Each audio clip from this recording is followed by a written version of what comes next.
The sun rose over the small seaside town, spilling gold across the rooftops and glass windows of the Choi Music Academy. Inside, the day began like any other, the sound of scales echoing through narrow halls, the scent of varnished wood, the faint hum of ambition. But in room 3, something different lingered in the air, quiet, patient, and sharp as the edge of a blade. Lila Han sat at the piano, the morning light slicing across her face. The keys glowed under her fingers, but she wasn't playing. She was listening, to the ticking of the metronome, to her heartbeat, to the faint voices of students passing in the hall. Every sound felt measured, controlled, like the rhythm of a plan slowly unfolding. She reached into her bag and pulled out the torn poster of Adrian Choi. His eyes stared back at her, confident, untouchable.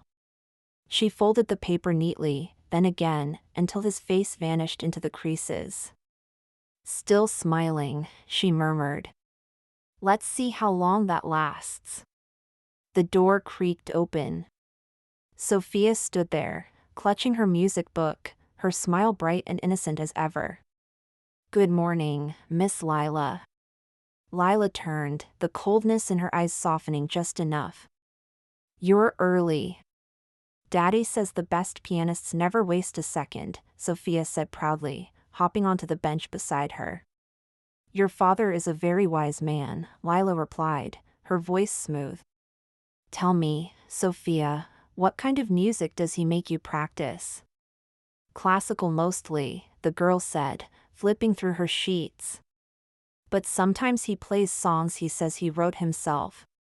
He said maybe one day, I'll play one too." Lila smiled faintly. "Did he ever tell you where those songs came from?" Sophia shook her head. "He said they just came to him." Lila's gaze lingered on the child, searching for something, traces of him, pieces of herself, buried somewhere in the music that still haunted the halls. "Let's try something different today," she said. She placed a sheet of music in front of Sophia, an old, unfinished melody written in faded pencil strokes. The child's eyes lit up. "It's pretty. What's it called?" "It doesn't have a name," Lila said softly. "Someone stole it before I could finish it." Sophia frowned in confusion. "That's sad." "Yes," Lila whispered, "but sometimes sadness makes the most beautiful sound." As Sophia began to play, her small hands stumbled over the notes. Each mistake was like a tear in the past, each correction a stitch of control. Lila guided her patiently, but her mind was far away, back to the night that melody had been taken from her. When the final note faded, Sophia turned to her. "Did I do okay?" Lila smiled. "You did perfectly. You played it just like the thief did." The girl blinked, unsure what that meant, but Lila's expression was calm, unreadable. After the lesson, Lila walked Sophia to the gate where a sleek black car waited. A driver stood beside it, and then, a figure stepped out. Adrian Choi. Time slowed. The noise of the street disappeared. He was exactly as she remembered, charming, immaculate, every movement confident. Only now, there were faint lines near his eyes, shadows of age and ego. "Miss Han," he said smoothly, extending a hand. "It's been a long time." Lila didn't take it. "It has. I heard you were back in town. Teaching, no less." He smiled, the same smile that had once opened doors for him, and closed them on her.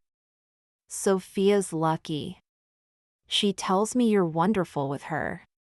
"She's very talented," Lila replied. "She plays with honesty. Something most musicians lose when they grow older." He chuckled lightly, brushing off the sting hidden in her words.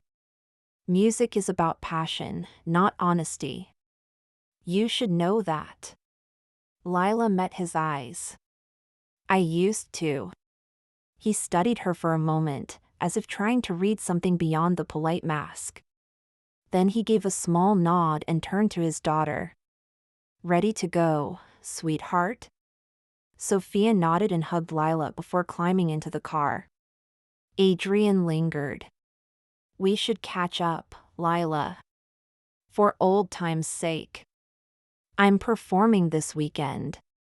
You should come, maybe it'll inspire you."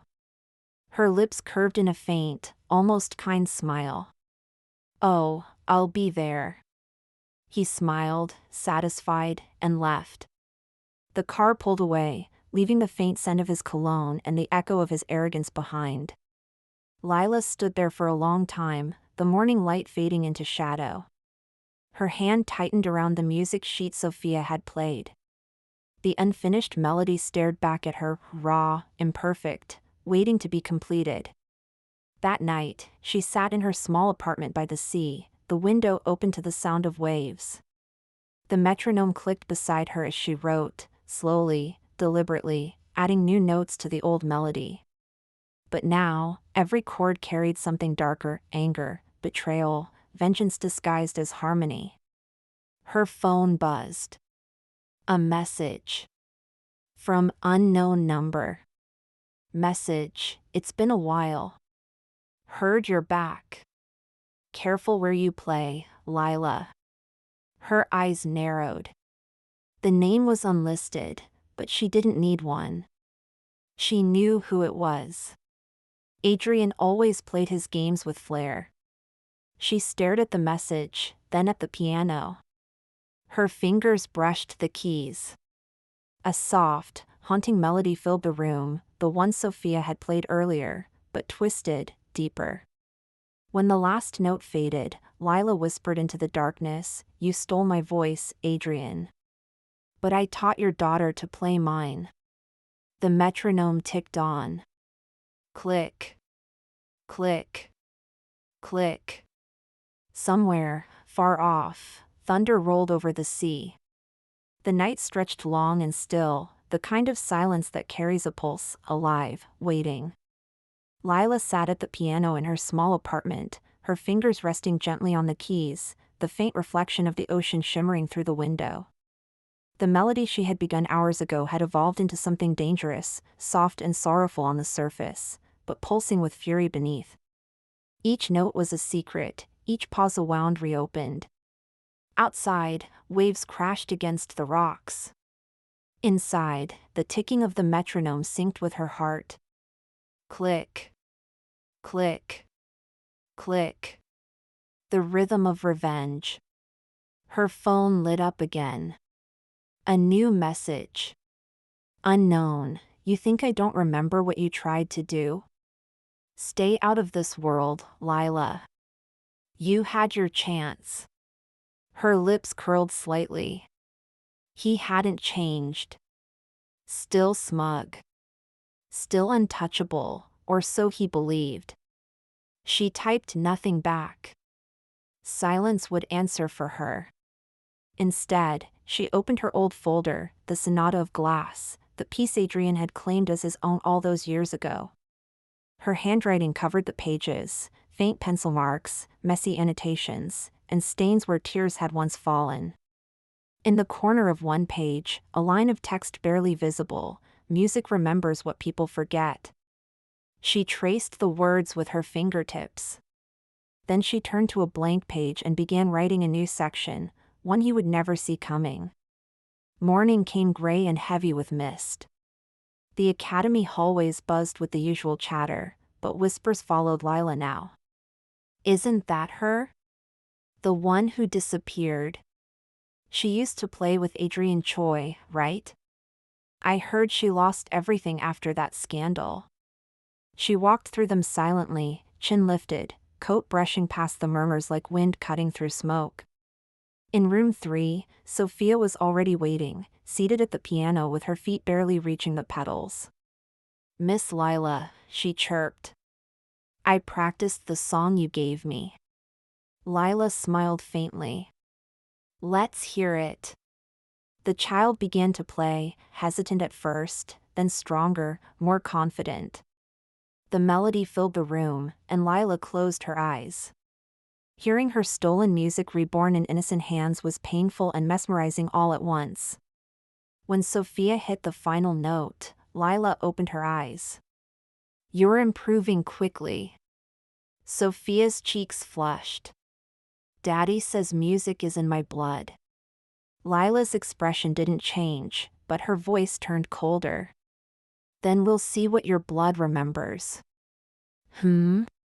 Nothing, Lila said, smiling again. "Let's fix your fingering."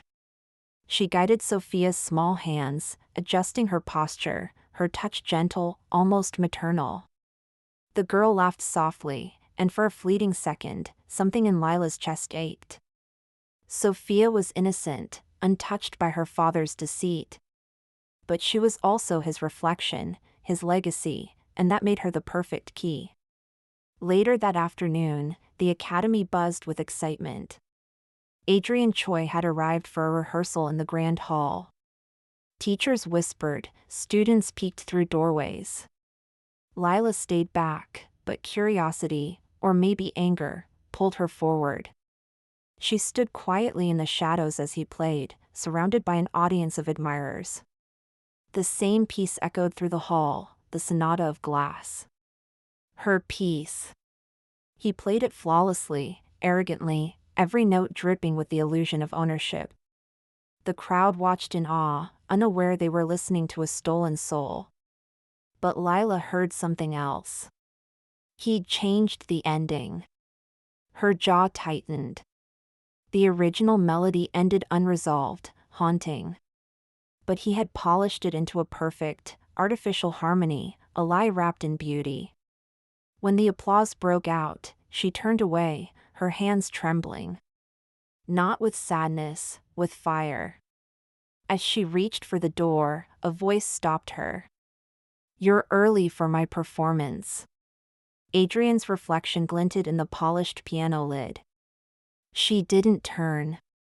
"I wanted to see how you've aged." He chuckled, standing. "Still dramatic, I see. I'd almost forgotten that about you." "People forget what they steal too," she said quietly. He stepped closer, lowering his voice. "You're not the first person who thought they owned a melody. Inspiration is borrowed, Lila. You should have learned that by now." She finally turned, eyes sharp as glass. "No, Adrian. You didn't borrow it. You buried it." For a brief moment, something flickered in his eyes, guilt, or maybe recognition. Then it vanished. "I have a concert in 3 days," he said. "You should come. Maybe you'll learn something about moving on." He walked away, leaving her staring after him, fury coursing through her like a second heartbeat. That night, she stood at her window, the sea glimmering under a rising storm. Sheets of rain lashed against the glass. She sat at the piano again, the metronome ticking like the hand of fate. This time, she played with no hesitation. The melody poured out, dark, mournful, intoxicating. It was the same sonata of glass, but warped, filled with hidden tension, discord that never resolved. It was her pain transcribed, her vengeance disguised as beauty. And at the center of it all, she wrote one new motif, a haunting, childlike phrase. Sophia's melody. When she finished, she whispered to the darkness, "You made the mistake of teaching your daughter pride, Adrian. I'll teach her truth." She slid the finished pages into an envelope, sealing it carefully. On the front, she wrote in perfect cursive, "To the Choi Music Academy, special performance submission," her silent note. The next morning, it would land on the director's desk. And in 3 days, during Adrian's grand concert, her music, the real version, would be performed before the same world that had forgotten her. Only this time, the silence would belong to him. Rain fell through the night, hammering the windows like an impatient drummer. The storm rolled in from the sea, its voice low and relentless, a perfect orchestra for what Lila was writing. The piano's keys were slick under her trembling fingers. She'd been playing for hours, her hair unkempt, eyes fever-bright. Music sheets scattered across the floor, drafts, rewrites, scribbles in graphite and ink. Every few minutes, she would pause, listening. Not to the storm outside, but to something deeper, the memory of applause, the echo of her name that was never called. She didn't sleep. She couldn't. By dawn, the storm had passed, leaving behind a quiet that felt heavy and charged, like the moment before a string snaps. Lila stood, stretching her stiff hands, and looked at the finished composition laid out on the piano. Her handwriting was uneven, but each note gleamed with precision and purpose. Her silent note. She stared at the title for a long moment. The name wasn't just poetic, it was her wound, carved into music. The piece began softly, a whisper of the stolen sonata, but evolved into something else, unpredictable, haunting. The final movement didn't resolve, it ended abruptly, like a breath cut short, the sound of betrayal left hanging. It was perfect. She sealed it in the envelope again, her handwriting careful and calm, the label formal and unassuming. Submission for the Choi Music Academy Gala, her silent note. Composer, anonymous. When she dropped it in the Academy's submission box later that morning, her pulse was steady. No one noticed her, teachers passed, students laughed, the world moved on unaware that something irreversible had just been set in motion. By noon, whispers had already begun to circulate through the faculty office. Someone submitted an original composition for the gala. Anonymous? That's unusual. They say it's brilliant. The director's practically obsessed with it. Lila sat in the staff lounge, sipping tea, pretending not to listen. Every word was a note in her symphony. The door opened, and the director entered, excitement written all over his face. Ms. Hahn. She looked up, feigning mild surprise. Yes? You'll never believe this. We received an extraordinary piece for the gala concert, completely anonymous. It's breathtaking. The phrasing, the structure, it's reminiscent of Adrian Choi's early style, but with so much more emotion. It's raw, it's human. Lila tilted her head slightly. How interesting. I want Sophia to perform it, he said. She's the most promising young pianist here, and since you're her instructor, I'd like you to help her prepare. For the first time in years, Lila felt her heartbeat falter. Sophia. Of course. The universe had a twisted sense of poetry. I'll do it, she said calmly, though her mind was spinning. When the director left, she exhaled slowly. This wasn't part of the plan, but maybe it was better. Sophia would be the vessel. The child's innocence would make the betrayal that much more devastating. The piece would be played on Adrian's night, by his daughter, and when the truth surfaced, when he recognized the melody, his entire legacy would collapse under the weight of it. And she wouldn't have to lift a finger. Later that evening, Lila found Sophia waiting in room 3, the sheet music in her hands. Miss Lila. The director said I'll play this at the big concert. Can you help me learn it? Lila smiled faintly. Of course. Let me see it. The girl handed her the sheets, eyes shining with pride. Lila's gaze softened for just a second.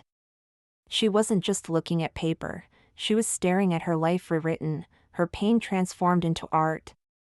Where did this come from? Sophia asked, curious. The director said no one knows who wrote it. Maybe, Lila said quietly, it's written by someone who lost something, and wants to be heard again.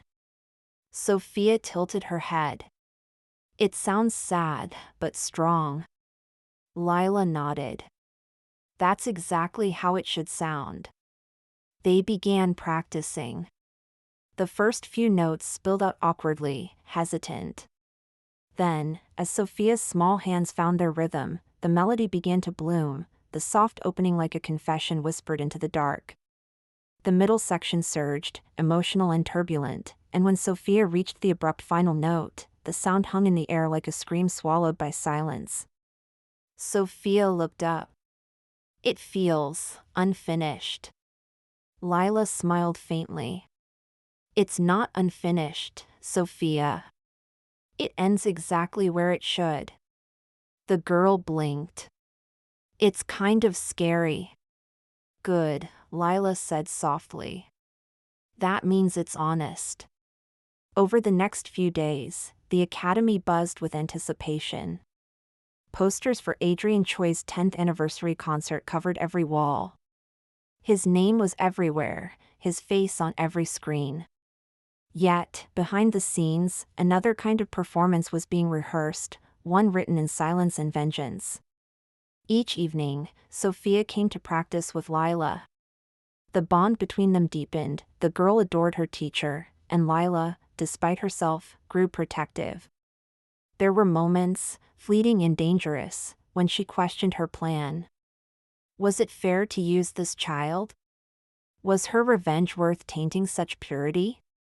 But every time she heard Adrian's name, every time she remembered the night he'd taken everything from her, the doubt vanished. 3 nights before the concert, as Sophia was leaving, Adrian arrived to pick her up. He stood in the doorway, watching as his daughter packed her books. His gaze met Lila's over the piano. She's progressing quickly, Lila said smoothly. I'm not surprised, he replied. Talent runs in the family. I'm sure it does, she murmured. He smiled faintly. You're coming to the concert, I hope? It'll be memorable. Oh, it will be, she said. More than you think. When he left, Lila's composure cracked just slightly. Her hands trembled as she touched the keys again. The same melody, her melody, echoed softly. She didn't know yet that Adrian had recognized the tune during Sophia's practice the previous day. He hadn't said anything, not even to his daughter. But his smile that night had faltered, just for a second. He knew. And he was already planning his own countermove. The night before the concert, Lila dreamed of the past, the stage lights, the applause, the betrayal. She woke before dawn, drenched in sweat, heart racing. The ocean outside her window was dark and endless, whispering secrets to the shore. Tomorrow, everything would end. Either her silence or his. And somewhere in the academy, Adrian Choi sat in his studio, the anonymous score spread out before him, his fingers tracing the notes. A slow smile curved his lips. So, he whispered, you finally learned how to speak through silence. Then he picked up his pen and began rewriting the ending.